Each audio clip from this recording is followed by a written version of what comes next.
Hi, it's Steve. Today we'd like to show you how to change the drum roller shaft on your dryer. If your drum rollers have worn badly, they may have damaged the shaft as well and need to be replaced. But it's a really easy job. Let me show you how we do it. Now before we begin this repair, the first thing we'll need to do is to disconnect power to the dryer. So locate the electrical panel, turn off the appropriate breaker or remove the appropriate fuses, or pull the dryer far enough forward that you can unplug it. We'll also need access to the back of this particular style of dryer to remove two screws that secure the top panel on. So start by removing these two screws that secure that top panel. We'll slide that top just back a little bit to disengage it from the back side of the control panel, and we'll just set that aside. Turn the dryer around. We'll go to the front next.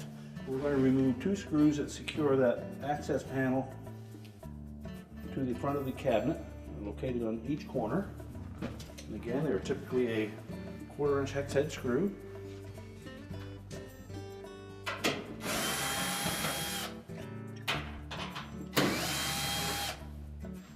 And just pull that away at the bottom, let it drop down.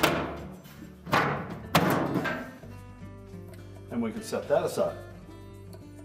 Now in this particular style of dryer, to remove the console or control panel, we need to release two plastic tabs that are located on either end of that control panel, and they protrude through an opening in the metal frame. When removing that console, we need to make sure that we release both of these locking tabs. They actually fit right into that unpainted metal piece. So it's easier to just gently depress those with a screwdriver while pulling outward from the front at the bottom.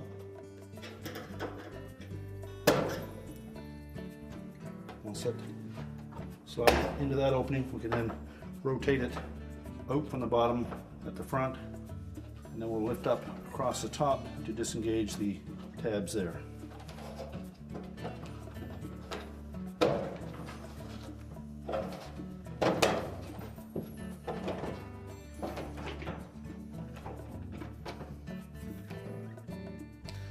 Three tabs across the top that engage these little notches. Once we've lifted it out of there, we can then rotate that around console up and lay it on top of the cabinet. Now this will expose screws that secure the front panel and door assembly to the dryer cabinet. So we'll next remove those.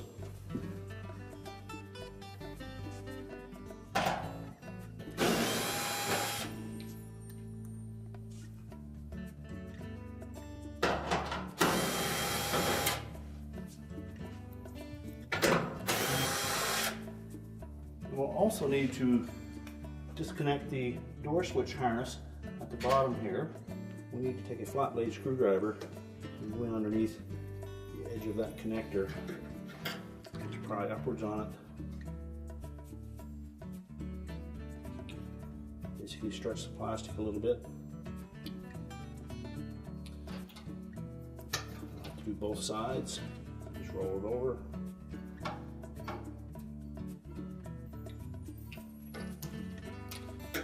Pop it off. We also need to remove that harness extension from this cable tie.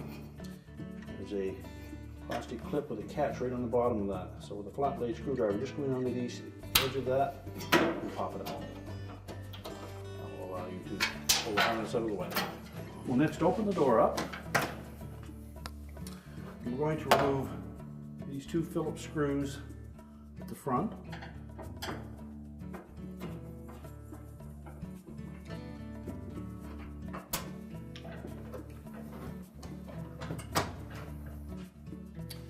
Now we can lift up on that front panel, lift it away from the cabinet, and we'll set that aside. Now our next step will be to disconnect this harness connector to the sensors. You can either pull the connector apart or simply pry off the two connectors on the ends of the sensors.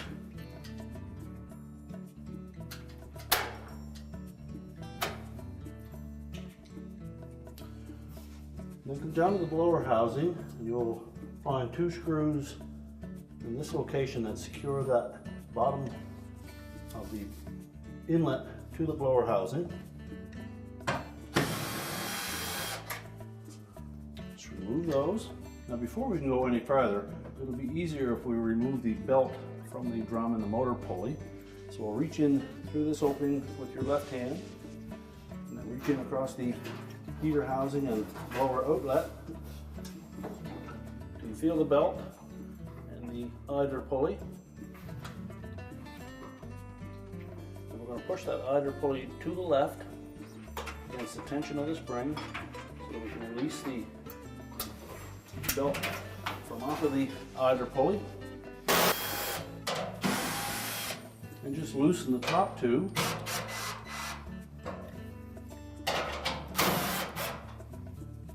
There are keyhole slots on those top two corners that will allow us to lift up on that panel. And lift it out over top of the heads of the screws. We need to lift up slightly on the drum.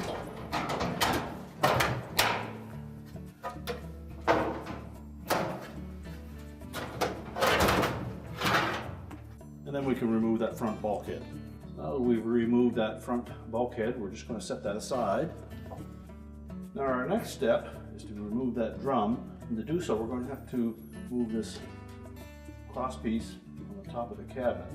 There are two screws on either side, one at the top and one through the front. So remove those and we'll just lift that up long enough to pull that drum back out, and then we'll re-secure it.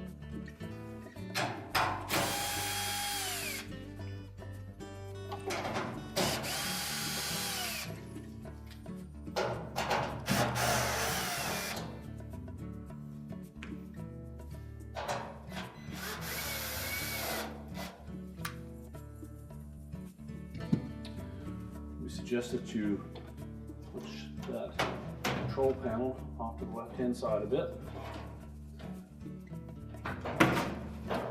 Lift up on the bracket, pull that drum forward. And then you need to slide the belt completely off of that drum, out over the back.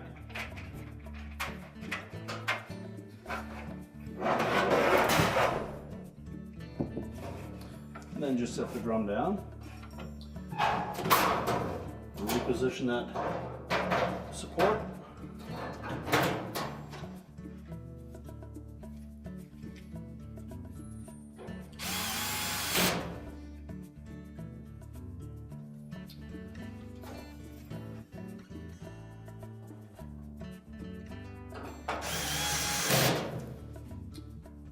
And just secure it in place with the two screws. Now with the drum out of the way, we now have access to those rear drum rollers, which are attached to a rear bulkhead. Now they are possible to change from the front. If you have difficulty, we'll show you the method to remove the back panel to gain access to the nut that secures the shaft to this bulkhead. So to begin the repair, we'll start by removing the little tri-ring. Just take a small flat blade, just carefully pry that enough to take it off. Try not to damage it. Save that to reuse on the new shaft. Pull the drum roller off. And if the shaft is in really bad shape, obviously it will need to be replaced, and you should replace the roller as well.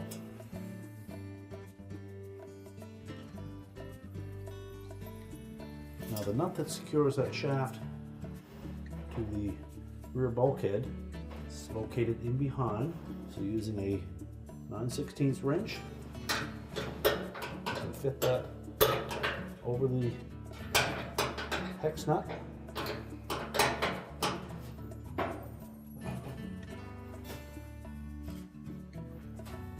And holding the wrench securely in place, I'm going to take a pair of locking pliers and we'll grasp the front of that shaft, lock the pliers on securely.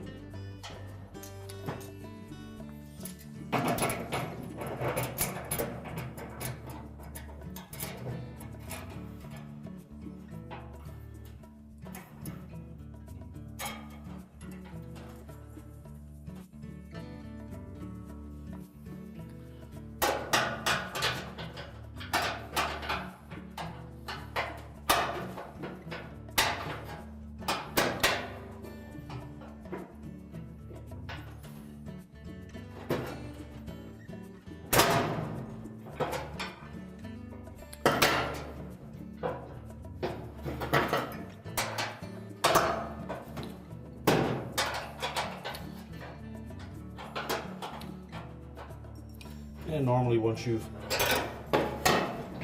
broken that bond between the nut and that shaft, you should be able to take the nut off with your fingers.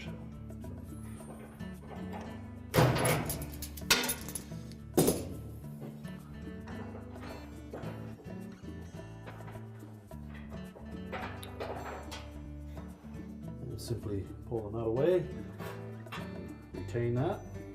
Also want to retain that flat washer. And next we're simply going to pry off that rear tri-ring, and if it's damaged at all you'll need to replace it. You just use enough leverage to lift it one side out at a time.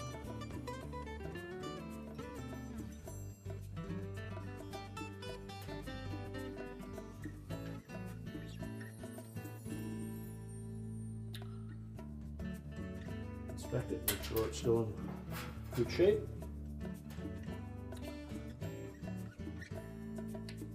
Next, we're simply going to reinstall that on the new shaft.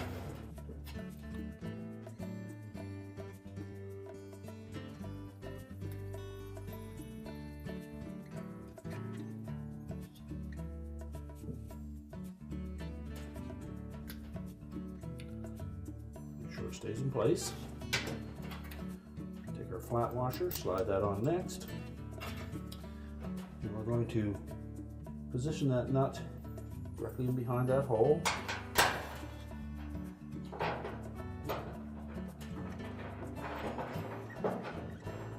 We'll thread the shaft into the nut until it comes up snug.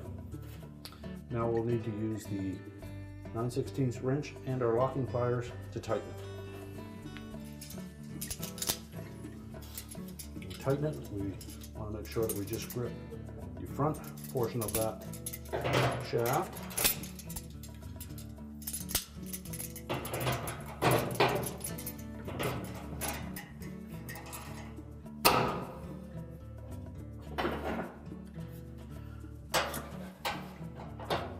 Slide the wrench onto the nut from behind.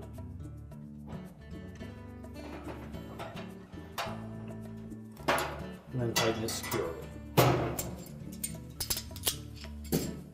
Now we can reinstall the roller, although if the shaft was in bad shape, you'll want to have replaced that roller. Position your new one over the shaft. Inspect our tri-ring. And then snap it in place. Make sure it fits securely. That your roller will turn free. Now before we install the drum back into the dryer, we want to position the belt over the drum, making sure that we have the groove side down against the drum. And next, we'll need to loosen or remove that cross piece. You will find that if we take the screws out of the right-hand side completely and release the one at the face on the left-hand side, and then just loosen the top one, we should be able to lift that up enough so we can get the drum in place.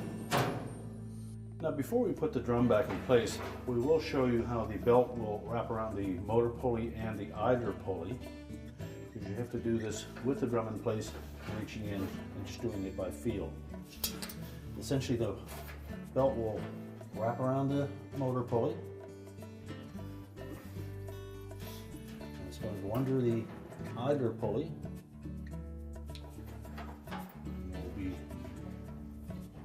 putting tension on that idler pulley spring, and then the belt will wrap completely around the drum. So when putting it on, the belt will be just laying like this. You'll have to wrap it around the motor pulley and then roll it around the idler.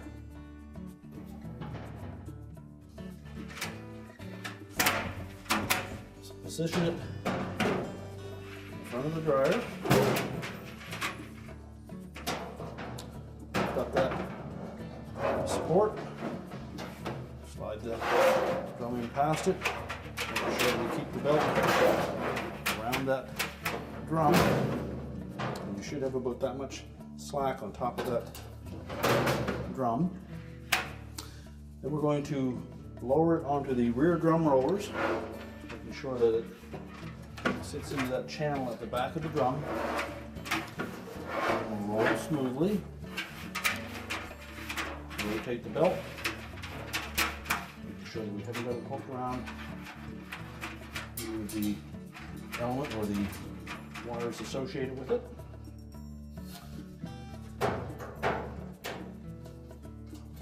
Then we can reattach the screw at the top of that support.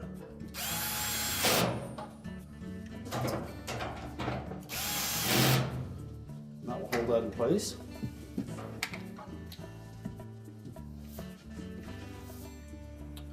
Now that we have the drum sitting properly on the rear drum rollers, the belt is draped around it.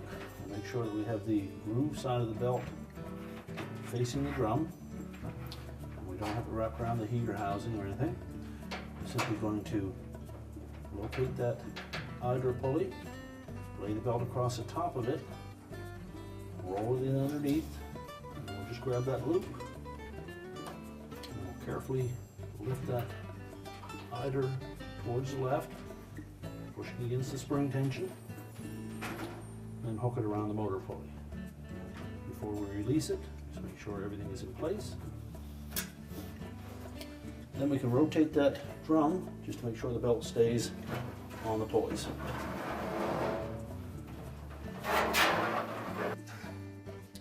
Now we're ready to put the front bulkhead back on.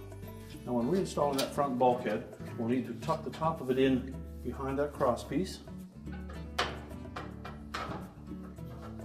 Lift it up enough that we can fit this portion in over the bottom of the cabinet. We'll need to lift up on the drum to do that. Now once we have it roughly in position, now we need to set that drum on the front drum rollers. So lift up on the drum, and rotate that bulkhead up against it. We can then lift it up enough to hook those top keyhole slots onto the two retaining screws. The bottom one should line up. And we'll install those next.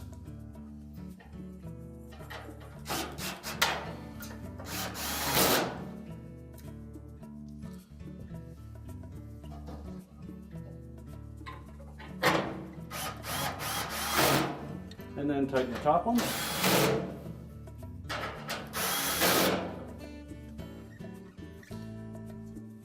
We can then put the two remaining screws in for that cross piece.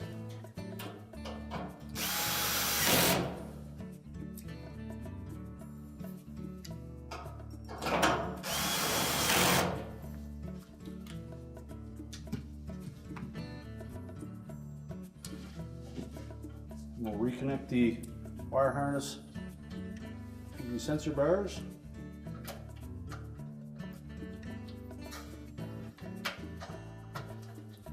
Make sure they're pressed on firmly. Our next step will be to replace the two screws that we removed from that blower housing. Those were the longer gold colored screws.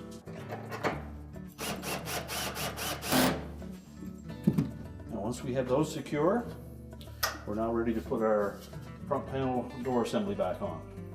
And when installing the front panel, you may require some assistance to hold it in position. You need to line up the top corners with the screw holes.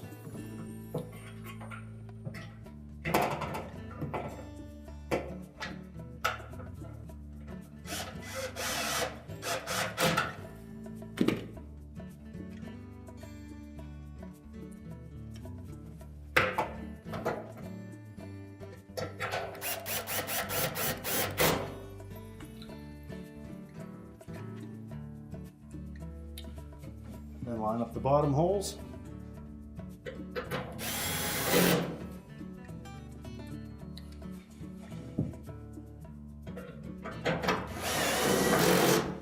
And then tighten all four screws securely.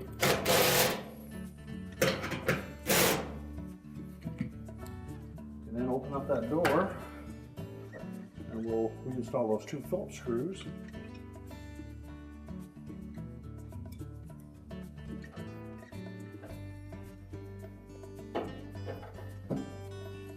Tighten those securely and then close the door up. Now next we'll need to reconnect the harness for the door switch. Now we're reconnecting that door switch harness. We need to make sure that it's pressed firmly together and that the locking tabs engage. And we also need to make sure that we hook that harness into that cable tie. So slide it in underneath the top cover and simply squeeze down on that connector and it will come out over and latch on the lower half of it. And now we can put the lower access panel on. Now when reinstalling those 2 screws at the bottom of that access panel, you may find that you need to tilt the dryer back slightly, so you may need some assistance. We'll tuck the top of the panel in first. Make sure we hold it up securely to the bottom of the front panel to help line up the screw hole. And tighten those securely. Now we can rotate the control panel back into position. Hook that top over first.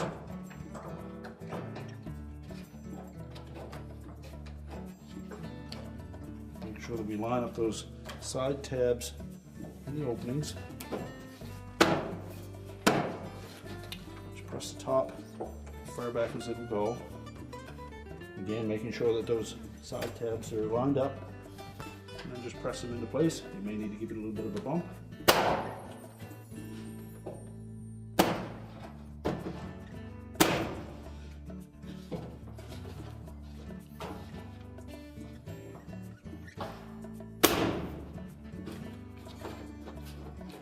And now we have it locked in place. And now we can put the main top back on. Now when installing the top panel, you need to make sure that these 2 tabs that are towards the front will hook under these plastic tabs on that cross piece. So we're going to lay the top about a ½ inch back in the back of the control panel. Make sure it lays flat.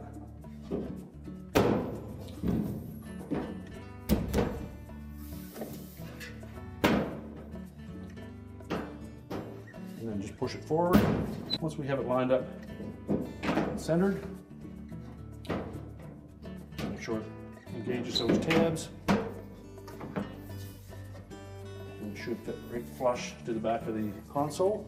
And then we'll reinstall the 2 retaining screws at the back.